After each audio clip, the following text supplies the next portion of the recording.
18 minutos para as 10 da manhã de Olinda com musiquinha. Em linha connosco via Skype já temos os nossos dois politicamente incorretos, os nossos resistentes para exercer a sua liberdade de expressão, o André Ferreira e o Francisco Gomes. Rapazes, bom dia, bem-vindos. Bom dia, Maria João. Bom dia, Maria João. Prontos para fazer amigos? Sempre. Então, Fazer amizades é o nosso objetivo. os próximos minutos ficam por conta destes dois. Bom trabalho. Obrigado, mais uma vez. Bom dia, Maria João. Bom dia a todos os ouvintes que nos acompanham e também bom dia a ti, André. Vamos começar por dar os parabéns às equipas portuguesas que garantiram oficialmente a passagem à próxima fase da Liga das competições europeias, apesar de já terem garantido, por assim dizer, a passagem na semana passada. Foi oficialmente confirmado com o último jogo esta semana. O Porto, na quarta-feira, passou com uma vitória, acabou mesmo por garantir o segundo lugar do seu grupo da Champions, passando assim para a próxima fase. Braga e Benfica também passaram ambos em segundo lugar dos seus respectivos grupos da Liga Europa, o que é uma boa notícia, porque assim nos permite fugir daquele rankingzinho da UEFA um bocadinho às equipas russas, que não tiveram propriamente uma boa fase a grupos, e desejar que estas equipas continuem a representar bem Portugal, de preferência não empatando jogos de forma inacreditável. Bom dia, Benfica. Sim, concordo com o que o Francisco disse. É sempre importante, obviamente, nós termos equipas portuguesas nos Jogos Europeus por causa exatamente do ranking que nos permite também ter mais equipas portuguesas a representar-nos, o nosso país, nestas mesmas competições. E claro que se agora esperar pelo sorteio, penso que será na segunda-feira. E, obviamente, rezar para que às equipas portuguesas não calhem assim os gigantes que estão, quer na Liga dos Campeões, quer na Liga Europa. Na Liga Europa é mais fácil fugir aos gigantes, na Liga dos Campeões o Porto está um bocadinho mais apertado, mas acredito que o Porto tem qualidade suficiente para bater qualquer uma das equipas que esteja presente na próxima fase da Champions. Como segundo ponto prévio, uma coisa rápida também, que esta semana, durante o jogo entre o PSG e o Basek Sair, houve um episódio, o jogo na terça-feira. O jogo foi na terça-feira, depois acabou por ser retomado na quarta, por causa desta confusão. Portanto, na terça-feira, ao que parece, houve alegadamente um episódio de racismo, ao que o quarto árbitro terá referido a Pierre Webo, o treinador adjunto da equipa turca, como preto. E isto levantou uma enorme polémica porque a equipa de arbitragem, principalmente este quarto árbitro, foi considerado como que o que disse foi racista por parte quer deste adjunto, quer de outro jogador que estava também presente lá nas imediações e que ouviu estas afirmações. Jorge Jesus voltou a entrar na polémica já na semana passada com a jornalista da Sport TV, esta semana com este episódio, ao dizer, e ele obviamente disse mais coisas, mas o que as pessoas retiraram mais foi que ele disse qualquer coisa que se possa dizer contra um negro hoje em dia é sinal de racismo, contra um branco já não é. Ele disse que ainda como cidadão tem direito de pensar da sua maneira e só pode ter uma opinião concreta se souber o que se disse naquele momento. Portanto, obviamente que este episódio também ainda está a ser averiguado para saber se aquilo é realmente o quarto árbitro disse realmente aquilo ou não. E a verdade é que obviamente que aquilo é um episódio de racismo, obviamente que tem de ser punido e o árbitro, principalmente aquele quarto árbitro, tem de ser punido. Mas eu acabo por concordar um bocadinho com o Jorge Jesus, e não relativamente a este episódio, mas a outros que aconteçam por aí. Hoje em dia, nós estamos a viver num mundo em que quase tudo é racismo, é discriminação por algum motivo. E obviamente nós não podemos ver isso dessa maneira, e como eu e o Francisco já temos vindo a dizer, as lutas têm de ser vistas de forma correta e não podemos estar sempre a espingardar para todo lado, e temos de ter mais cuidado. E obviamente Jorge Jesus podia ter dito outras coisas de outra forma, se calhar não era esse o real pensamento dele, mas pronto, Jorge Jesus é Jorge Jesus e isso não vai mudar nunca. Sim, eu concordo com tudo aquilo que o André disse e tenho que confessar uma coisa. Este tipo de casos já me começam a causar algum cansaço, porque eu sinto que estou a ser repetitivo, porque praticamente todas as semanas nós trazemos um caso assim. Eu ainda não percebi aquilo que aconteceu ali. Há diversas versões daquilo que aconteceu ali. Fazendo uma rápida leitura àquilo que eu vi, porque eu consegui voltar para trás na boxe e rever aquele momento, em que acontece, porque ao que parece o adjunto terá dito alguma coisa que o quarto árbitro não gostou e terá dado ordem de expulsão, que o árbitro principal acabou por cumprir. O que aconteceu foi que Depois dessa reação, o adjunto tem uma reação que começa a perguntar ao árbitro porque é que lhe chamou negro, e o árbitro nitidamente não está a perceber o que é que ali acontece. O quarto árbitro não está a perceber o que é que estava ali a acontecer, e depois desenrola-se uma reação em cadeia que ambas as equipas acabam por sair. Eu estou aqui como Jorge Jesus, acho que não podemos alongar-nos muito esta situação sem saber o que realmente aconteceu, porque já há 300 versões sobre aquilo que terá acontecido. Eu só espero mesmo que seja confirmada a versão mais grave e não a versão mais aceita, que terá sido o árbitro, quando o quarto árbitro chamou o árbitro principal que perguntou-lhe quem é que era, ele disse aquele ali, e o árbitro principal terá respondido, mas qual? Ele disse ali, aquele negro não se pode comportar assim, falando-se logicamente ao comportamento dele, não ao facto de ele ser negro e ter tido aquele comportamento. Esperemos que seja a ação mais grave, em que o quarto árbitro terá dito, alegadamente, quando o jogador tinha sido expulso, negro, sai daqui.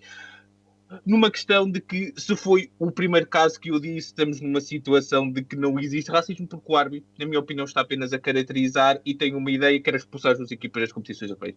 Mas isso é para outra situação. Eu acho que nós cada vez mais temos que olhar com o racismo em questões sérias e não em questões pontuais como esta. O caso Marega foi racismo, isto até agora, pelas primeiras impressões que têm tido, não parece ser, mas vou aguardar o fecho das investigações da UEFA, uma frase nunca antes dita por ninguém, e poderá ser que eu, entretanto, morda a língua, e se assim for, aqui assumirei publicamente o meu erro. E agora passando para um caso, e sim, mais sério, infelizmente, e agora entra nos temas, antes de mais dar os sentimentos à família Carreira pelo falecimento do seu membro mais jovem, Sara Carreira, que infelizmente faleceu no passado sábado, vítima de um grave acidente automóvel. Mas nós aqui não vamos falar do acidente em si, até porque isto está entregue às autoridades, à GNR, e a investigação levará o seu curso. Na altura, quando a investigação se concluir, se for pertinente, assim traremos aqui... Desculpa interromper, e nós não somos a crónica criminal. Sim, exatamente. Nenhum de nós é Hernani Carvalho, por isso não vamos falar disso. Vamos sim falar daquilo que um órgão de comunicação social português, ou um órgão pertencente a um grupo de comunicação social português, o ACM e a CMTV, fizeram o acompanhamento. Para terem uma ideia, eu rapidamente vi as capas do CM de dia 6, o dia a seguir.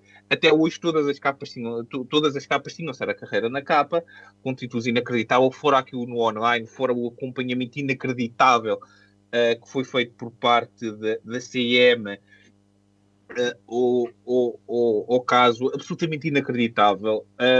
Fora eles também no domingo basicamente passaram o domingo todo a falar do caso e celebrar o facto de ter mais de 4 milhões de espectadores. Ótimo, foi inacreditável que isto aconteça. Também, de certa forma, o Jornal Notícias também entrou aqui nesta brincadeira, também com capas muito pouco interessantes do ponto de vista jornalístico, mas isto aqui com menos gravidade, ou menos isso. E a FNAC também acabou por entrar nesta polémica ao fazer uma promoção em que homenageava Sara Carreira, peço desculpa. Sara Carreira, o objetivo era homenagear Sara Carreira, só que a promoção correu-lhes muito mal, e entretanto a FNAC felizmente já veio pedir desculpas publicamente e retirou a promoção. Mas o caso mais grave, sim, o caso mais grave é mesmo o caso da CM, porque é inacreditável. Existe uma coisa que se chama o Código Deontológico do jornalismo, que nitidamente para os jornais e os órgãos de comunicação social deste grupo é o livro mais recente do José Rodrigues Santos, mas não, é um documento interessante e que convém ler de vez em quando, e isto não pode acontecer. Nós aqui foram passados todos os limites, já não é a primeira vez que este órgão de comunicação social faz isto, foram passados todos os limites daquilo que é o mínimo da decência, daquilo que é o mínimo aceitável. Existe uma entidade que devia regular coisas, e juntei as iniciais e vão perceber quem é que não faz nada mais uma vez, e isto não pode acontecer. De uma vez por todas, temos que perceber e temos que entender uma coisa muito séria, que é, estamos a entrar numa altura em que o jornalismo está cada vez mais a ser revisto, porque cada vez é mais fácil comprovar se é verdade ou mentira. o jornalismo está em ferro e fogo porque há pessoas que mandam no mundo que não gostam muito dos jornalistas porque eles dizem uma coisa incómoda chamada verdade. E quando entra um órgão, o mais vendido do país, a ter este tipo de comportamento, essa descrença aumenta. E, sinceramente, temos uma vez por todas que perceber se queremos aceitar isto ou não aceitar isto. E há entidades que deviam regular isto e que ter uma atitude de uma vez por todas. Por termos uma entidade que tem a responsabilidade de regular isto e estar a regular a Casa dos Segredos, ou Big Brother, ou aquilo que é dito num direto em que um órgão de comunicação social não pode controlar aquilo, ou aquilo que é feito conscientemente e o que é feito conscientemente não regula, olha para o lado e a ser. E mais uma vez eu digo, não tem nada a ver com os profissionais que trabalham nesta casa, porque não conheço nenhum deles, por isso, e se for preciso até há profissionais competentes lá, mas aquilo que é a linha editorial é absolutamente inacreditável e aquilo que é feito constantemente e repetidamente e ninguém faz nada é algo inacreditável e pode ser que finalmente com este caso acordemos, o que não vai acontecer infelizmente, mas esperemos bem que depressa haja uma atitude por quem de competência, porque senão vamos continuar assim. Eu estava aqui a dizer que não, Francisco se riu, porque é exatamente isso que não vai acontecer. Eu acho que a ERC deve ser gerida. O Eduardo Cabrita não gera só o Ministério da Administração Interna, como também gera a ERC, porque tanto em competência junta, isto obviamente que não tem limites. Mas obviamente que a culpa não é só da CMTV, também é nossa público, porque existem pessoas que consomem bastante, por isso é que é um dos jornais mais vendidos, um dos canais por cabo de informação mais vistos também. E a culpa é precisamente nossa do público que continua a consumir este tipo de informação, entre aspas. E claro que sim, a CMTV e o Correio da Manhã, nós que já estudámos jornalismo, nós pronto, licenciámos em comunicação social, acho que temos um bocadinho de qualidade para estarmos a falar sobre isto, não somos uns José da esquina que estão aqui a falar de coisas à toa, não. E nós vemos exatamente isto que o Correio da Manhã e todos os jornais e revistas do Grupo Cofina têm demonstrado essa falta de qualidade relativamente a quando transmitem a notícia ou quando lançam a notícia para o público. É claro que tem de haver uma maior regulação e não só olharmos para cá, eu falo aqui para a ERC, obviamente ninguém me vai ouvir, mas não olhar só para casos assim que não têm interesse comum e obviamente que são facilmente passados à frente, e este caso obviamente que não, porque a CMTV tem repetido constantemente este tipo de erros e este tipo de atitudes, e obviamente que isto, na deontologia, obviamente que até mesmo em respeito, a CMTV não o tem, obviamente que a linha editorial não vai mudar, mas devia, ou então, tirar o canal do ar ou o jornal, porque não interessa nem ao Menino Jesus. Eu, só rapidamente, André, eu vi uma coisa por aí nas redes sociais, por parte de um humorista, uma pergunta uma frase bastante interessante, que era, em vez de estarmos a discutir o limite do humor, talvez discutirmos o limite do jornalismo. E se calhar isso é muito mais interessante. Tenho que concordar. É mais interessante e acaba por ter mais sentido discutir os limites do jornalismo do que os limites do humor, porque o humor, obviamente, tem alguns limites, mas não tem os mesmos que o jornalismo. Vamos passar agora para o nosso segundo tema. Vamos falar daquele caso, outro caso infeliz da morte do cidadão ucraniano de há 9 meses atrás. Só ontem, ou anteontem, foi anteontem exatamente, a diretora nacional do CEF, Cristina Gatões, saiu desta mesma diretoria. O Ministro da Administração Interna já veio referir que não vê razões para se demitir e que remete a decisão para António Costa. Obviamente que quando surgiram os incêndios, a Ministra da Administração Interna daquela altura demitiu-se logo e atenção que comparando os incêndios a uma morte de um cidadão estrangeiro às mãos de autoridades portuguesas, as pessoas começam o peso de uma coisa para a outra e vejam que demorámos 9 meses para que Eduardo Cabrita se referisse, quando ele estava também, o Eduardo Cabrita ontem parecia a CMTV, estava-se a congratular por no início ter sido ele a referir este caso e a dizer que a coisa tinha sido errada e que deveria ter sido feito alguma coisa e que estava a lutar contra os direitos humanos, e ontem, a passar pelo Twitter, vi uma fotografia dele ao lado de Rosa Parks, uma fotografia de 1950, os dois a lutar pelos direitos humanos, achei engraçado. Mas, obviamente que, felizmente, infelizmente pelo tempo, mas felizmente já chegou a uma solução em que a família, a viúva e os filhos deste cidadão ucraniano vão receber então a indenização, o dinheiro que pagaram por fazerem então o funeral deste senhor. Obviamente agora a provedora vai ser quem decidirá o montante e a indenização a pagar. Esclareceu então isto foi feito então num Conselho de Ministros. Obviamente que isto peca por lentidão, como a maior parte das coisas em Portugal, que nós somos um país todo para a frentex, mas no que diz respeito a este tipo de ações e neste tipo de decisões, nós somos muito lentos e obviamente que António Costa, se Eduardo Cabrita não se impôs, obviamente António Costa tem de se impor e tem de tirar Eduardo Cabrita da administração interna. Eu acho que foi Francisco que eu ouvi dizer que este Ministério não serve para rigorosamente nada. E eu aqui, obviamente, relativamente a este caso, tenho de concordar, porque são erros atrás de erros e obviamente que Eduardo Cabrita esteve muito mal na escolha de palavras na conferência de imprensa que deu ontem também. Se as pessoas viram e perceberem um bocadinho a situação, a contextualização, vão perceber, mas é algo grave ter sido isto tudo feito e decidido 9 meses depois, principalmente a diretora do CEF ter saído 9 meses depois. Obviamente que sim, que espero que estes agentes da autoridade do CEF que mataram este senhor sejam despedidos, obviamente, e sejam impedidos de trabalhar relativamente em autoridades nos próximos anos.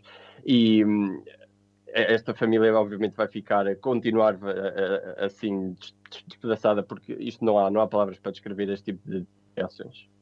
Rapidamente, só mesmo para concluir, dizer que isto aqui de cidadãos morrerem espancados por autoridades só acontece mesmo em países que gostam muito pouco dos direitos humanos, e dizer aquilo que eu já tinha dito a semana passada, o pegar no Ministério da Administração Interna e fazer uma coisa, dizer à Europa, ao mundo, sempre que eles nos envergonharem, cada país do mundo dá-nos um euro.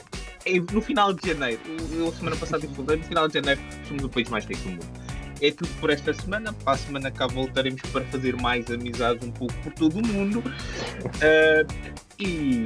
Até para a semana e obrigado por nos ouvir. Obrigado mais uma vez. Obrigada, rapazes. Até 2 a 8.